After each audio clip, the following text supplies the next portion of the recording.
네, 안녕하세요. 오늘은 이제 확률 챕터의 세 번째 시간이죠. Maximum Likelihood Estimation. 이에 대해서 다뤄보도록 하겠습니다. 어, 아마 likelihood라는 단어가 좀 어색하실 거예요. 근데 이게 되게 막 그렇게 복잡한 개념은 아니거든요. 자, 일단은 이제 컨디션 세타가 이제 막 이제 조건부 확률 배웠으니까 이제 막 활용을 해볼 수 있겠는데, 확률 변수 x에 속한 이벤트 어떤 x가 발생할 확률은 컨디셔널 프로버빌리티에 해당하죠. 그래서 이렇게 뭐 표현은 할 수 있는데, 근데 p를 정작 펑션을 어떻게 만들어야 되지? 이런 걸 제가 제대로 알려드리지를 않았잖아요. 자, 근데 그게 좀 애매한 게, 통계학에서 만들어 놓은 대부분 많은 이제 probability 펑션들이 되게 제약적인 가정을 동반을 해요. 제가 말했던 뭐 마르코프 어썸션도 그렇고요. 그래서 이제 현실 세계의 어떤 복잡성을 다루기가 어렵다 보니까 데이터 드리븐 디시전이 좀 유행을 하게 된 건데, 근데 probability 펑션을 뭐 설정한다 해도 어떤 파라미터를 구하기가 참 어렵거든요. 어떤 학습을 해야 되는, 저희가 이제 그 데이터를 통해서 학습을 좀 했었잖아요. 리니어 모델 같은 거를. 그래서 똑같이 여기서도 어떤 probability에 이제 파라미터라는 게 존재를 하거든요. 예를 들어서 이제 어떤 정규분포라는 말은 되게 많이 들어보셨을 거예요. 키와 몸무게가 어떤 정규분포를 따른다.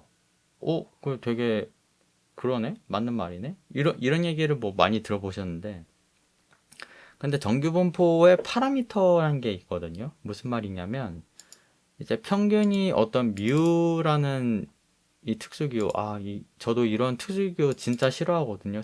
진짜 싫어하는데, 어쩔 수가 없어요. 사람들이 너무 많이 쓰니까, 뭐, 저도, 그러니까, 언어가 통해야 되잖아요. 그래서 어쩔 수 없이 이런 뮤, 시그마 이딴 거, 네, 이런 거를 말씀드릴 수밖에 없습니다. 아무튼 간에 이제 정규분포 함수는 이런 식으로 표현할 수 있어요.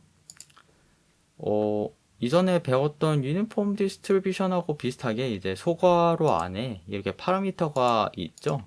그래서 이것들을 이제 파라미터가 어떤 펑션의 커버처를 결정한다고 보시면 돼요. 그래서 이거는 아주 대표적인 거죠. 이제 표준 정규분포라고도 불리는데, 미우가 0이고 시그마가 1일 때를 이제 얘기하는 겁니다. 분산은 저번에 얘기했던 그 데이터가 흩뿌려진 정도를 이제 언급을 드렸는데, 그거하고 거의 똑같아요. 거의 똑같은데 이제 확률 개념이 조금 더 들어간 것 뿐이고요.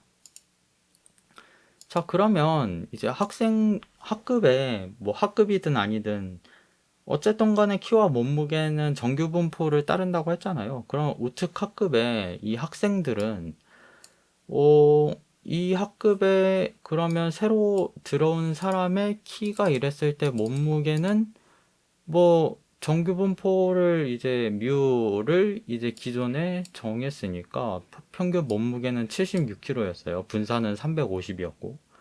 그럼 이걸 따르는 대충 그거를 랜덤 값을 뽑아보면 얘의 몸무게를 알 수 있는 건가라고 생각할 수 있겠죠?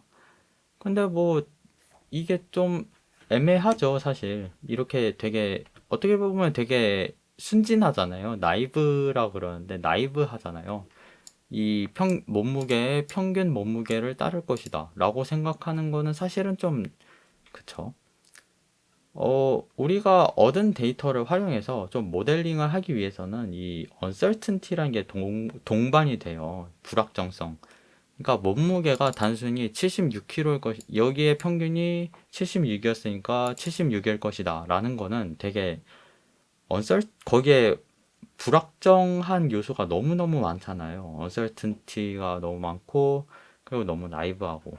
그래서 모델링할 대상을 확률 분포의 파라미터로 이제 이거를 결정하는 걸로 좀 문제 설정을 할 수 있겠는데, 근데 사실 우리가 얻은 데이터는 우리가 알지 못하는 probability distribution에서 샘플링을 해서 얻은 값이에요. 그래서 데이터들의 평균과 분산을 이제 얻은 데이터에 대해서는 표본 평균, 표본 분산이라고 할 수 있고, 어떤 unknown probability distribution 자체는 어떤 모평균, 모분산이라는 파라미터를 가진 거겠죠. 그래서 unknown 펑션의 파라미터를 구한다는 게 샘플링된 값으로, 그러니까 표본 평균과 표본 분산으로 모평균과 모분산을 예측을 한다는 건데, 야, 이게 되나 싶겠죠. 예를 들어서 여기도 잘 모르잖아요, 저희가. 그러니까 4명의 학생의 값을 대충 얻어보긴 했지만, 가가와 같은, 죄송합니다, 키와 몸무게를 가진 사람이 사실은 이 학급의 대부분을 차지했다 라고 일지 아닐지 어떻게 알아요? 모르잖아요. 그래서 이 확률을 확률적으로 구할 수가 있어요. likelihood라는 개념을 쓰거든요. 우도라고도 하는데, 이제 그래서 likelihood도 펑션이 있어요. 네. 이런 식으로 정의가 됩니다. 네. 그래서 L 세타 기분 E는 P E 기분 세타인데, 이게 무슨 말이냐면, 이제 E에 대한 확률 값이 도출됐을 때 세타가 특정 값일 가능성을 나타내는 거거든요. 그래서 어떤 동전들을 던져서 하나라도 숫자 면이 나올 사건, 그냥 뭐 앞면이 나올 사건이라고 해볼게요. 근데 이게 동전을 몇 개를 얻느냐가 참 중요한 컨디션이잖아요. 근데 이거는 뭐냐 하면 우리가 얻은 동전이 2개인 사건, 그 라이클리후드는, 그러니까 그 확률은 동전들을 던져서 숫자 면이 하나라도 나온 사건, 그게 이제 컨디션이 되면 그러면 얻은 동전이 몇 개일까? 라는 걸 생각을 해볼 수 있겠죠. 여기에 이제 실제로 그 세타라는 어떤 전제 조건을 반대로 하는 거예요. 왜냐하면 이게 발생한 데이터들에 대해서 결국에는 파라미터를 유추한다는 건데, 그 파라미터를 유추하는 것보다 이 데이터들이 그 조건을 통해서 어떻게 파라미터가 어느 값일 것이다를 예측하는 게 훨씬 쉽거든요. 그래서 likelihood의 경우에는 서포트에 존재하는 모든 값을 더해서 1이어야 한다는 뭐 그런 컨스트레인트만 없지, 사실상 확률과 이 조건만 빼면 똑같습니다. 네. 물론 컨티뉴어스 하다는 게 이제 전제 조건이죠. 그래서 이제 정규분포 함수도 이제 파라미터 이거를 설정을 해볼 수 있겠는데, 자, 그러면 네, 이거겠죠? 그쵸? 근데 라이클리우드 펑션이 최대값이 되는 세타를 찾는다는 것은 이제 주어진 데이터를 제일 잘 설명할 수 있는 파라미터를 찾는다는 거예요. 자, 방금 제가 얘기한 거랑 비슷하죠. 이거를 이제 Maximum Likelihood Estimation, 줄여서 MLE라고 합니다. 앞으로 MLE라고 얘기할 거예요. 이거 대문자보다는 제가 소문자를 좋아해서 그냥 MLE라고 하겠습니다. 근데 이제 IID의 개념은 뭐였냐면 Independent and Identically Distributed라고 했거든요. 그나마 PDF에서 조건 없이 발생했다는 건데, 이게 그래도 쉽지가 않아요. 자, 동전 던지기 예시를 거꾸로 그럼 뒤집어 볼까요? 자, 동전 던지기를 통해서 앞면 5번, 뒷면 5번, 그래서 데이터를 얻을 확률은 이거예요. px가 이렇게 되거든요. 이 괄호는 이제 컨비네이션이라고 해서 10번 던져서 특정 사건이 이제 n번 발생할 경우의 수를 이제 세는 건데, C라고 아마 많이 배우셨을 거예요. 근데 뭐 편안하게 하기 위해서 괄호를 많이 쓰는데, 그래서 이렇게 되긴 하는데, 근데 이제 IID 과정을 통해서 만들어졌기 때문에 반대로 데이터에 대해서 어떤 파라미터를 유출을 하려면 데이터 발생 확률 하나하나를 다 곱해야 돼요. 이게 무슨 말이냐? 자, 이런 likelihood 펑션은 결국에 여기에서 온 거죠. 근데 이거는 이 product라는 기호가 있거든요. 이거는 다 곱해라라는 뜻이에요. i에서 n까지. 더해라가 아니라 곱해라예요. 저 그러면 n번 곱해야 돼요. 10번을 곱해야 돼요. 이 펑션, 그 probability를. 야, 이게 뭐지? 어처구니가 없죠. 어처구니가 없는데 IID가 적용이 돼서 쉬워진 거예요. 엄청나게 쉬워진 거예요. 실생활에 심지어 제가 적용하기 어려운 컨스트레인트라고 했잖아요. IID라는 게. 왜냐면 마르코프 어썸션을 동반을 해야 되기 때문에. IID 가정이 없으면 데이터마다 파라미터가 바뀔 수 있다는 거거든요. 그거는 디퍼런셜 이퀘이션을 해야 돼요. 미분 방정식. 자, 미분 방정식은 엄청나게 어렵거든요. 이거는 말이 안 돼요. 이거는 기계학습 딥러닝에서도 요즘은 그래요. 딥러닝에서 최근에 이제 디퍼런셜 이퀘이션을 이제 뉴럴 디퍼런셜 이퀘이션 어쩌고 하는데 제가 알기로는 적용되는 분야가 몇몇 있지만 아직은 이제 LLM에서는 적용이 되지 않은 걸로 알고 있어요. 자, 디퍼런셜 이퀘이션 이게 엄청나게 어렵거든요. 이게 뭔지 설명하는 것만 해도 동영상 24개잖아요. 이거는 아무도 원하지 않을 겁니다. 이런 걸 하는 거는. 그래서 뭐 좋아요. 일단 수식을 좀 파헤쳐 봅시다. n개의 동전 던지기 사건에 대해서 PMF는 이제 discrete니까 PMF죠.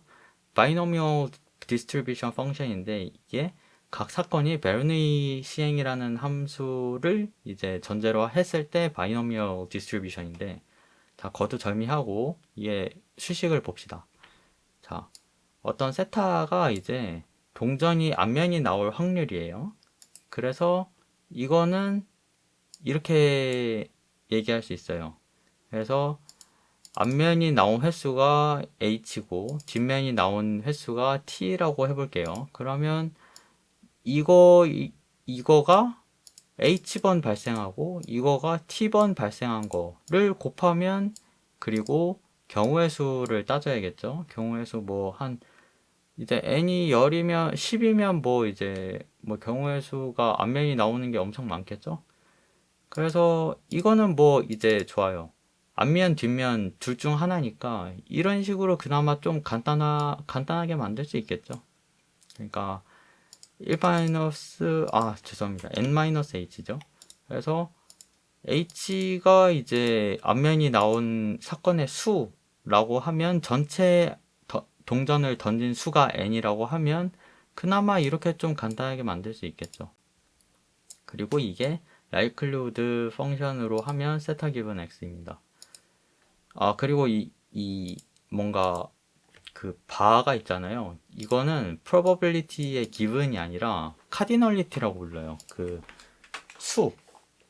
이거 그러니까 x가 데이터가 발생한 횟수, 개수를 세는 거예요. 그냥 간단하게. 어려운 게 아니에요.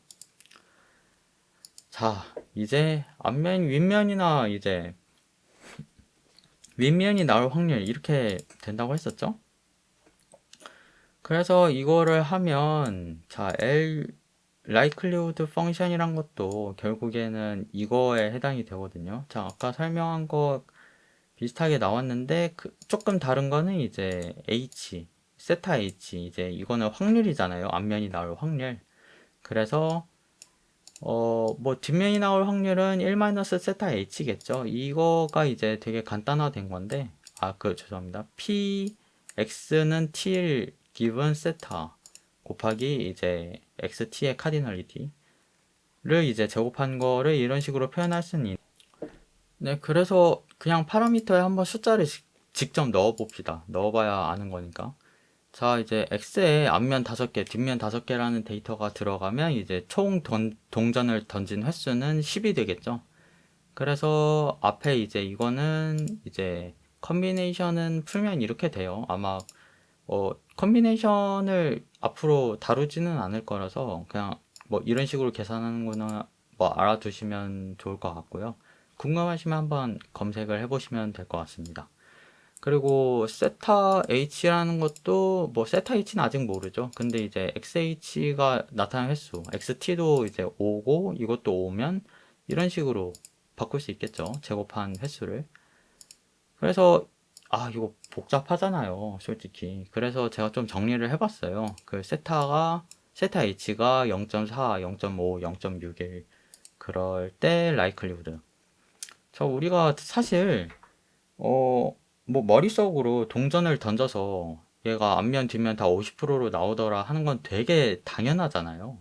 그리고 심지어 얻은 데이터도 앞면 5개, 뒷면 5개라는 데이터가 나왔어요. 그러면 당연히 이 세타 H는 당연히 0.5지 뭐냐 라고 생각이 되는데, 실제로 계산한 값들을 보면 라이클리후드를 이렇게 계산했잖아요. 생각보다 그렇게 0.5가 그렇게 노미널하지 않아요. 노미널하다는 거는 이제 뭔가 되게 당연하게 이제 좀 뭔가 사실을 이제 그대로 읊어주는 느낌이라고 보시면 되는데, 아니 그러니까 0.4, 0.6일 가능성도 되게 충분하다는 얘기거든요. 자, 이거 테이블로 정리를 한 거니까 좀 이걸로 봅시다. 그래서 컨티뉴어스 스페이스 한 거로 이제 보면 0에서 1 사이에 이제 실수 공간에 대해서 이제 어떤 특정 값이 나오겠죠. 저 데스모스를 통해서 한번 이제 그래프를 그려봤는데, 물론 이제 맥시멈 라이클리후드 에스티메이션이면 이 제일 이제 라이클리후드가 큰 값을 이제 세타는 0.5로 설정하면 되겠지만, 생각보다 그렇게 뾰족하지가 않죠. 그냥 0.4나 0.6을 해도 되게 뭐 그럴듯하네 라고 보이죠. 자, 이게 더 끔찍한 게 뭐냐면, 기분 데이터에 대해서 MLE가 너무 민감해요. n이 예를 들어서 100이라고 해봅시다. 솔직히 동전을 100번 던져서 진짜로 앞면이 50번 딱 깔끔하게 나올 확률이 더 적을 것 같지 않아요? 그쵸? 그래서 좌측은 44번 나왔을 때, 우측은 한번 62번 나왔을 때를 한번 가정을 해서 라이클리후드 펑션의 이제 디스트리뷰션 한번 계산해봤어요. 자, 근데 이게 0. 세타 H, 그러니까 앞면이 나올 확률이 0.5일 확률이, 라이클리후드, 죄송합니다. 라이클리후드가 0.039로 0.441 그런 라이클리후드가 더 훨씬 높은 걸로 나왔어요. 훨씬 높아요. 심지어. 뭐 어쩌겠어요. 우리가 얻은 데이터를 기반으로 그냥 MLE를 한 것뿐인데. 자, 우측은 더 끔찍합니다. 조금만 그냥 62번 충분히 나올 수 있잖아요. 아무리 앞면 뒷면 똑같은 동전이라도. 근데 얘는 너무 낮아요. 0.51 확률 라이클리후드가. 이걸 컨피던트라고 해요. 그래서 이렇게 죄송합니다. 깜짝이야. 네, 그래서 보안책을 뭐 생각해 볼 수 있겠죠. 데이터가 충분하게 주어졌는지, 뭐 100번 던지는 걸로 충분하지 않을 수 있죠. 그리고 모델의 어떤 신뢰도 같은 게 있을까라고 생각을 해볼 수 있겠죠. 그리고 PMF, PDF도 우리가 너무 단순한 걸 생각하지 않았나? 이렇게 생각을 해봤는데, 근데 이게 그래도 조금 이제 진전이 된 거는 이제 베이지안 통계라는 기법이 있어요. 베이지안 인퍼런스, 뭐 통계도 되고 인퍼런스도 되는데, 이게 조금 이제 이런 것들을 보정하는 역할을 해줄 겁니다.